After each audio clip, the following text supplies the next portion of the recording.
title of this presentation is kind of long. It's Resolving the Monetarist Debt Infrastructure Paradox, Alexander Hamilton and Physical Economics in the New Humanist Paradigm. Now, what I'm going to cover are three basic concepts developed in Hamilton's 4 reports to Congress in 1790. My hope is that at the end of this presentation, you will understand why there is no debt infrastructure paradox if Hamilton's concepts are followed. I will also try to show that these three concepts of Hamilton are contrary to the thinking that is taught in our universities and what is practiced in Western banking and financial circles. I will also try to show that China's rise and current policies completely reflect, whether intentional or not, these Hamiltonian concepts.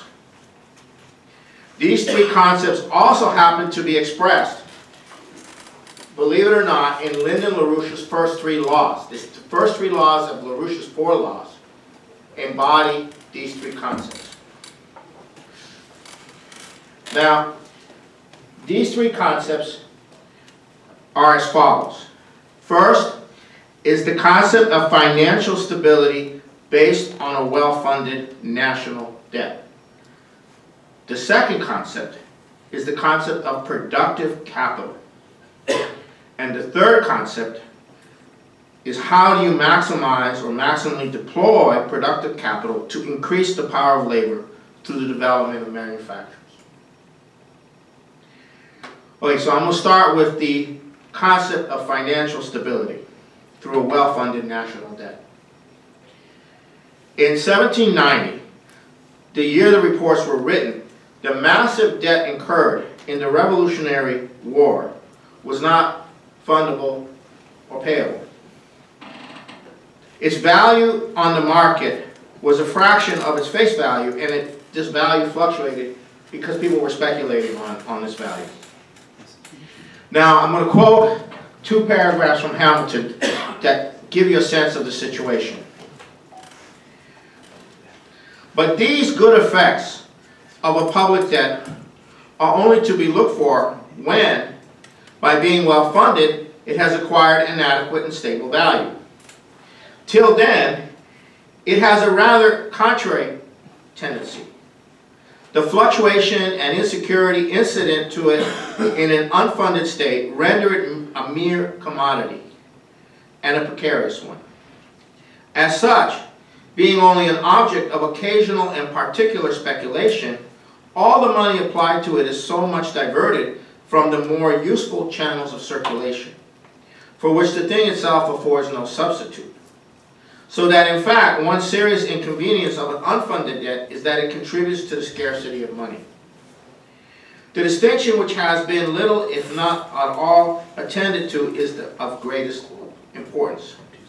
It involves a question immediately interesting to every part of the community, which is no other than this: whether the public debt, by a provision for its true principle, shall be rendered a substitute for money, or whether, by being left as it is, or being provided for in such a manner as will wound those principles and destroy confidence, it shall be suffered to continue as it is, a pernicious drain of our cash from the channels of productive industry.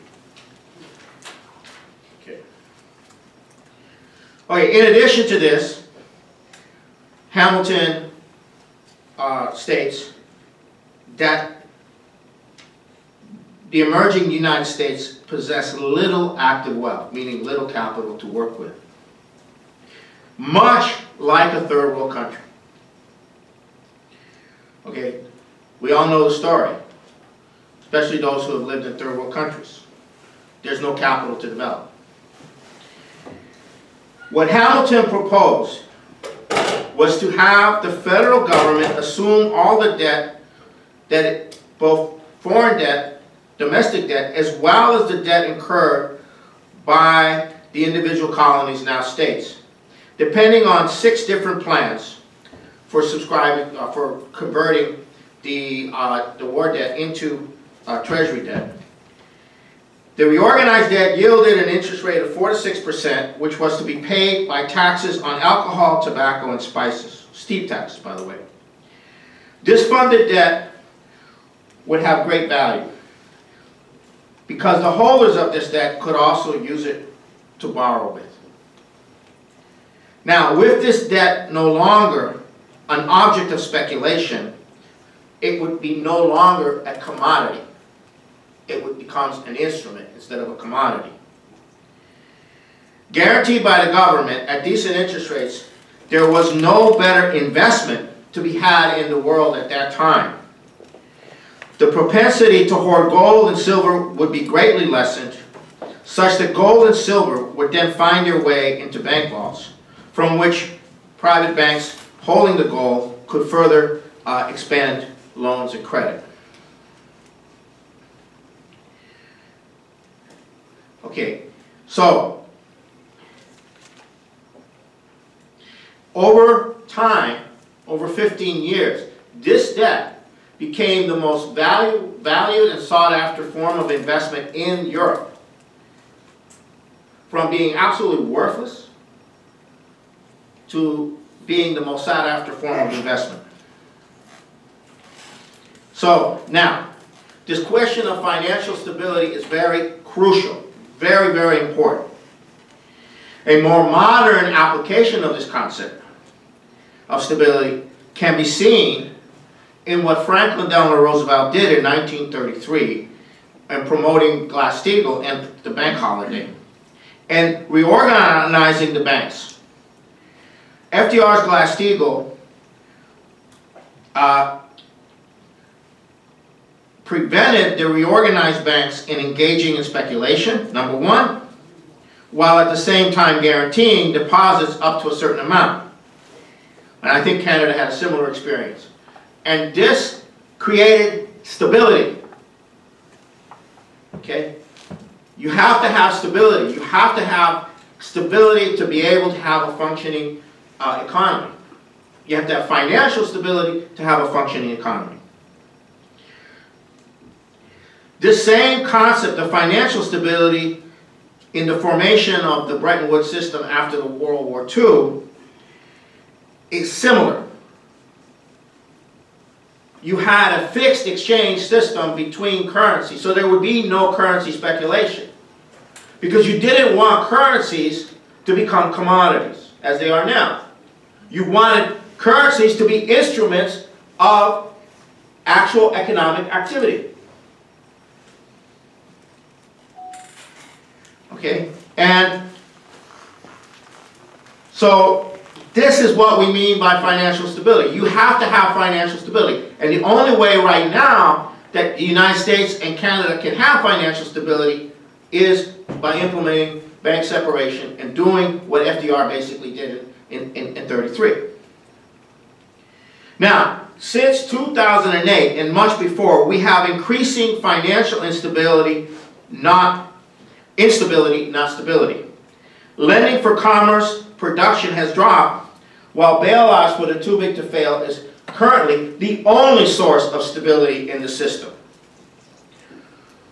All you have to do is look at the astronomical concentrations of nominal financial wealth in the hands of investment banks and their thousands of hedge fund subsidiaries to get a sense of how this instability works to sustain a financial elite at the expense of nations.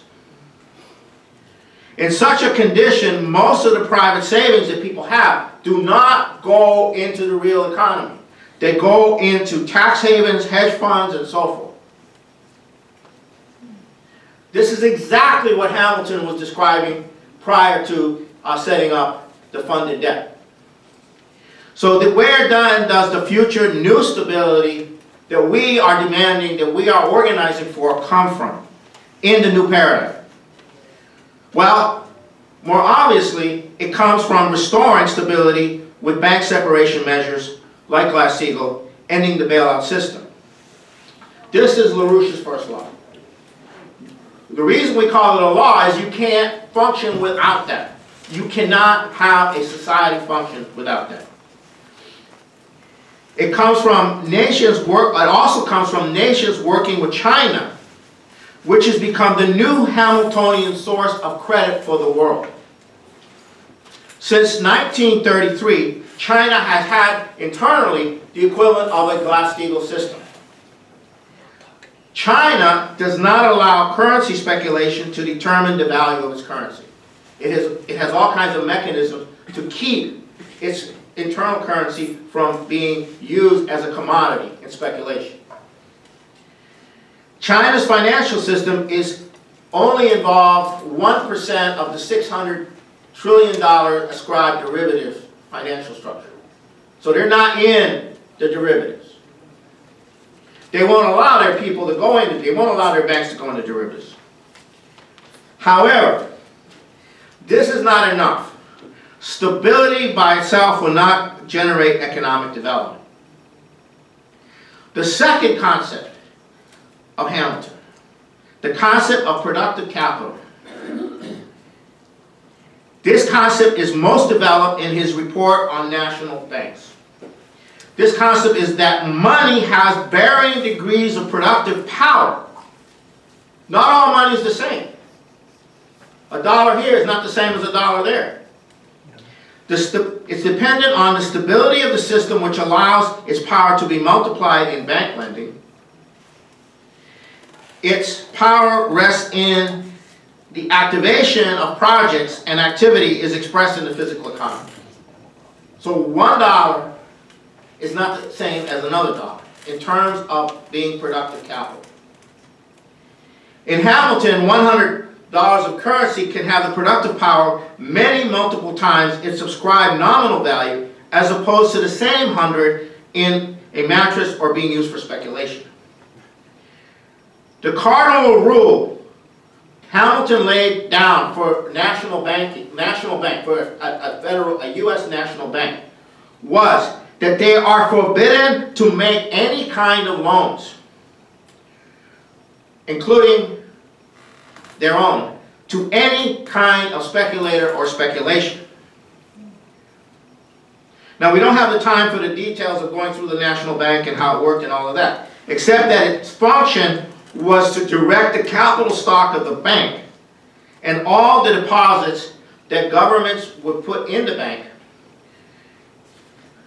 to the greatest increase in the productive power of the capital in circulation. Now, the initial capital stock of the bank was $10 million, which is an enormous sum at the time. And the way you subscribed to the stock of the bank was you put in 75% debt, U.S. treasuries, and 25% specie gold and silver. This not only put specie into the bank, but you got stock by using the debt of the United States. Now this is much more powerful than even you holding the debt, because now the national bank can lend off that debt far more than you could borrow off that debt. So it has a lot more power in the hands of the national bank. Now this vastly enhanced the power of government debt, which was the core capital of the national bank. Now, what I just told you is totally freaks out anyone with a degree from financial or business degree. It just totally freaks out. That doesn't add up. That doesn't add up. Since the end of 1971 and the end of the fixed exchange system, which provided global stability for trade and development, there has been a rise of the theory of monetarism. Keynes was a monetarist, Milton Friedman was a monetarist, and the universities have been turning out monetarists, financial monetarists, and business monetarists by the droves, who now staff Wall Street, governments, central banks. They're everywhere. And they have a belief system. And unlike Hamilton, who based financial stability on a well-funded public debt, monetarist theory is that financial stability and economic growth can occur by government and central banks controlling three things: money supply, interest rates, and government spending. In all of this, I have yet to come across in all monetarist discussions, and maybe they do talk about it, I don't know, of a concept remotely akin to Hamilton's concept of productive capital. This is not the case in China. Creating productive capital is the absolute essence of the Chinese financial system, which is why their productive capital is now exploding all over the globe. China's major banks, as well as the newly created AIIB and the New Development Bank, function on a productive capital intention, like Hamilton's National Bank. For instance, the Chinese Development Bank has 900 projects for transportation in 60 nations. The Chinese Export-Import Bank has 1,000 projects. In the last 8 years, China has invested $20 trillion in the real economy. Over the last 40 years, I have argued with graduates in economics and finance on the issue of productive capital. I have found that the dogmatic assertion that there is no difference in a dollar in speculation versus a dollar in production is like that of a virtual religious belief. And I'm telling you, I've had this argument time and time again, and they don't get it. And it's like, no, there is no difference. A dollar is a dollar. But now, the Chinese are proving that there is a difference. A big one. Now, then comes the debate you hear all over the place. You have libertarians saying that fiat currency is terrible. We have to go back to gold and silver as the only basis for money. And then you have the fiat currency of the Federal Reserve, discounting worthless financial instruments to bail out the banks and printing money. And so you have this argument going back and forth between these two different things. Oh, government's got to print money. Oh, and the central bank has to print money. And they print as much money as they need to print. And then you have the libertarian says, no, that's government intervention, blah, blah, blah, blah, blah. Now, in Hamilton, the increase of debt attached to productive purposes circulates as credit, or the equivalent of money. The increase of demand for credit to develop the nation is balanced by the increase of debt as further future investment or credit. In the Hamiltonian system, there is no debt infrastructure paradox. There is debt being created by the demands of development and debt being extinguished by the expansion of development. You're not printing money. Printing money means you're pumping the money out, but there's no directionality to it. The Federal Reserve Open Market Committee historically buys Treasury notes and dumps Federal Reserve notes into the hands of investment banks, and they don't have any obligation to use it in any way for the nation. They can play with it. That's monetarism. Today's monetarism, that money is printed to bail out the speculators, while governments must cut their spending to balance the debt created in bailing out the speculators. This is what happened to Greece. Greece went into debt to bail out the banks, and then they got, that was Greece. That was also most of Europe. That's also us. Now, the Chinese are very polite. They don't want to offend anybody. And in the promo for the G20 meeting, the line was, monetary and physical policy is not enough. There has to be something more. Well, what are they saying? They're saying the whole thing is insane. But they're not going to say that. They don't want to offend people. Not like us, Okay. So this concept of productive capital in a Hamiltonian credit system, however, is not enough. However, this is the credit system that is required, which is LaRouche's second law, a credit system, a national bank. And this is the second of the 4 laws. Now, having a productive credit system is, however, indispensable. Now, the third concept of Hamilton is how to maximally deploy the productive capital to increase the power of labor through the development of manufacturers. Well, this is truly revolutionary. And this is contained in Hamilton's report on the subject of manufacturers. Hamilton argued that by increasing manufacturers, you are not taking a product from the land and wasting it. Rather, you are creating manufacturing that can then be, and inventions that could then come back to the agricultural sector and improve through machines, through technology, the productive power of agriculture. And that would free up the labor to become more developed manufacturers. And essentially, manufacturers and invention by artificers could replace human labor with mechanical labor.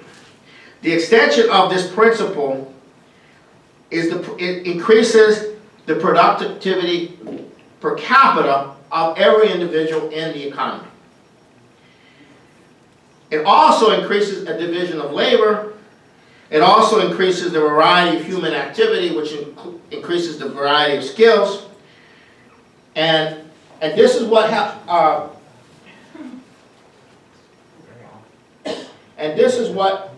Helga and Lin put forward 20 years ago in China. Okay, this is essentially what the Industrial Revolution is and continues to be. This productive credit is deployed to increase the development of manufacturers. This leads to the increase in the need for infrastructure and trade. The idea is to supersede the existing limitations of the existing level of productivity and division of labor within any existing economy. Now, this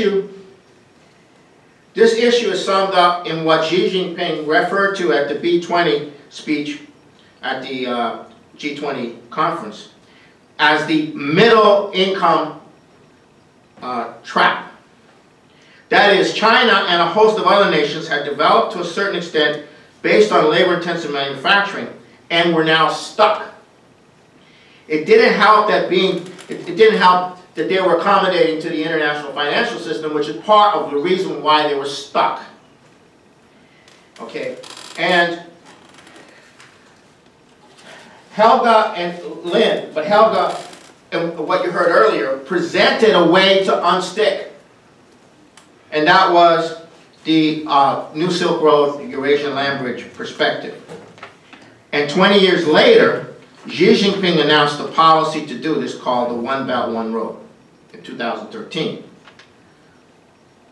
You don't bust out of the middle income trap except by massively upgrading the productive power of labor of the average Chinese worker. And that cannot happen unless there is a similar process going on everywhere. Because what are the Chinese going to export if they are not going to export development? The monetarist profit is made by cutting costs and exporting jobs for lower wages. The Hamiltonian profit is made by exporting development and raising the wages and productive power of capital and labor everywhere. This is LaRouche's third law. Increasing the productive power of labor. Now, earlier this year, there was a report of an Oxford study at the Said Financial School in London that was done on Chinese investment model. The article was called Chinese Investment Model Under Fire. And the study claimed that more than half the Chinese investments have destroyed, not generated economic value, as the costs have been larger than the benefits. Now you get that argument a lot. Now this is monetarism.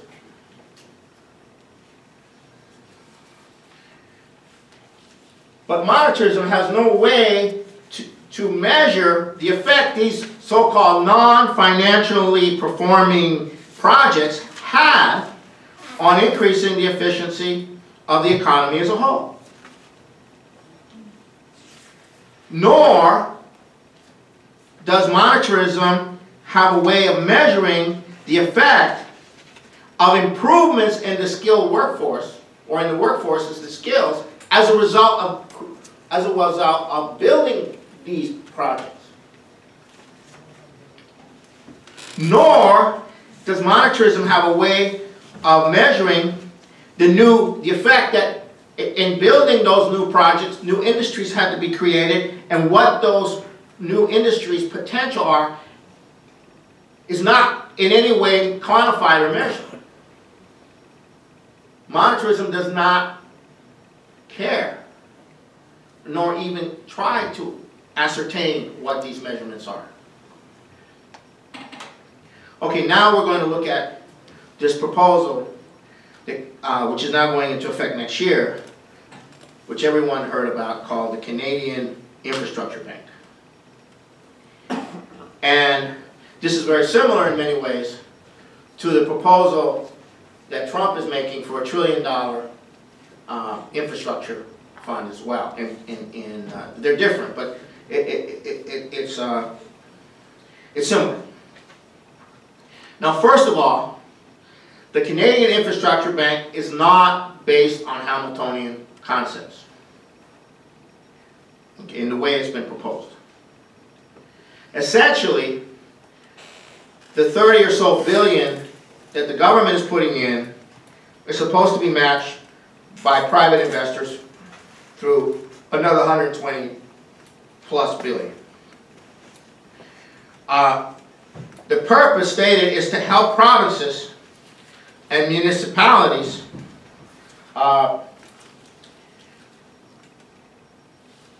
excuse me, I'm missing a page here. I apologize here. Anyhow, the purpose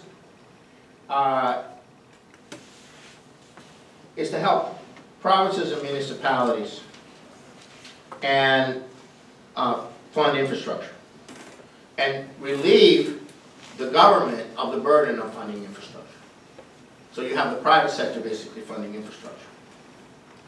And then that allows you, if you're trying to cut the budgets to satisfy the monetarist system, then you can cut your expenditures, and the private sector can come in and pay for something the government would normally pay for. Now, the problem with this proposal is that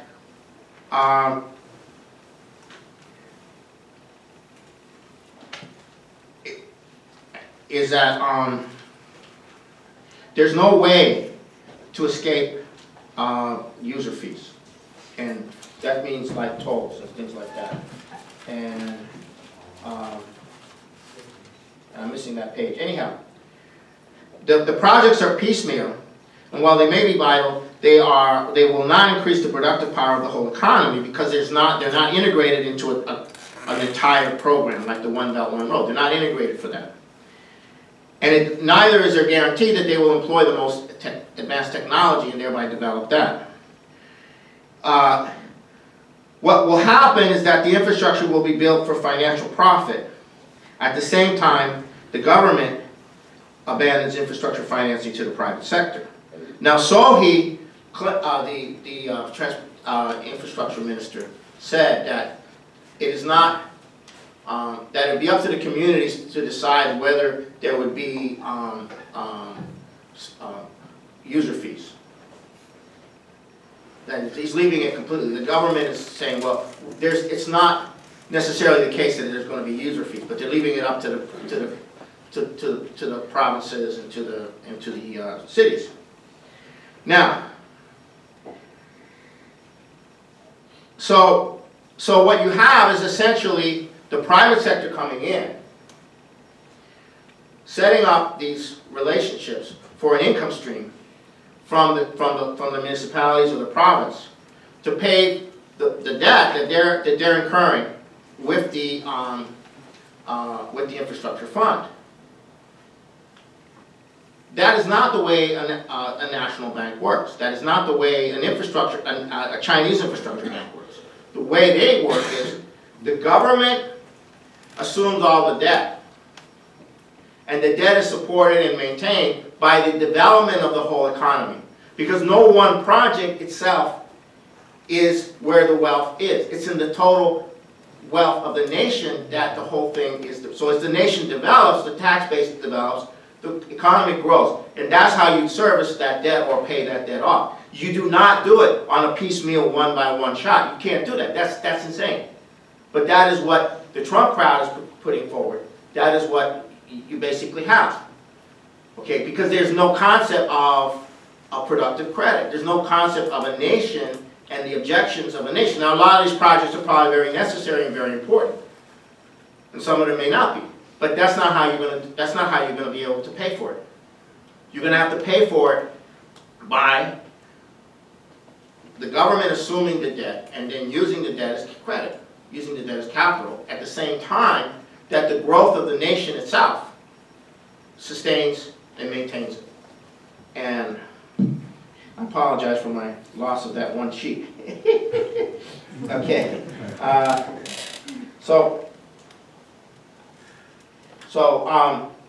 And the Trump plan is basically a tax credit is given to private money offshore, to bring offshore money in, near $200 billion, and then another $800 billion is borrowed based on that $200 billion, and then they work with that.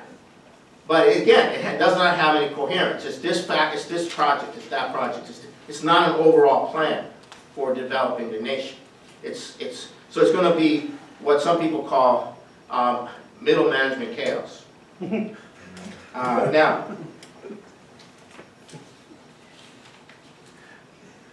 Now, how should it actually work? And where? And this is where, now how should it actually work? So, and by the way, I missed the fourth law, which is developing energy flux density is to go to the next platform. Like you saw with Dr. Hussein, you go to the next platform in energy flux density. In this case, you go to fusion, you go to the space program, you go to another platform, which completely redefines the productive power of your nation, of your society, of the human race. And that's the fourth law. And that's implied in Hamilton, but it's not explicitly stated. I couldn't find it explicitly stated there. Now, so how would you deal with the crisis of the United States? How would you deal with the crisis of any European government or Canadian government? What you would do is you would implement the bank separation Glass-Steagall measures, the 4 pillars like we had in Canada, and you would set up a national bank. Now, where are the funds going to come for this national bank since you're bankrupt? Just like the United States was bankrupt and when it was created. Well, you do the same thing that Hamilton did. You go to the Chinese, you go to the Japanese, and you say, we're going to offer you stock in the third national bank of the United States, or its equivalent, or Canada already has a national bank, in exchange for our treasuries. So right now, Japan and China are holding vast amounts of U.S. treasuries. They're not buying any more treasuries, but they got these treasuries. They're earning interest, but they got these treasuries. What are they doing with them? Well, they can use those treasuries to put them in the U.S. National Bank, and that becomes the capital to rebuild the United States, or the initial capital to rebuild the United States.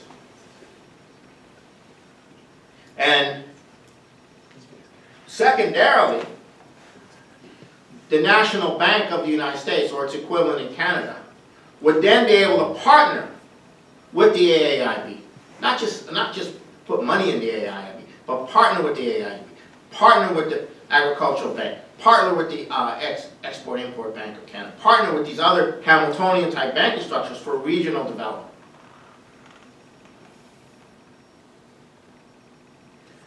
And that's a Hamiltonian approach.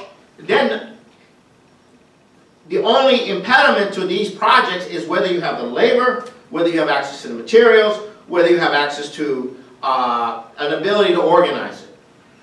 Because the credit is there. It's just a question of whether that organization, whether that activity actually is valuable in developing the nation as a whole. And one of the CCTV, the fifth segment on the New Silk Road, has an interview with the Export-Import Bank of China saying, we are very market-oriented. And what we do is we're like in Pakistan, we figured out that if we built electrical generating capability in Pakistan, it would have the most effect on improving the productivity of the Pakistani economy. And that makes that investment worth more than whatever we're putting in. Is that, now, tell me, did anybody at Goldman Sachs think like that? Does anyone in Citibank or any of those other places think? No, they don't think like that. So that's our problem. Our problem is the thinking, and the way these people think about these things is wrong. And the Chinese are right, saying there's something wrong with the way, if your economy is run on monetary policy and fiscal policy, meaning government spending, then there's a problem.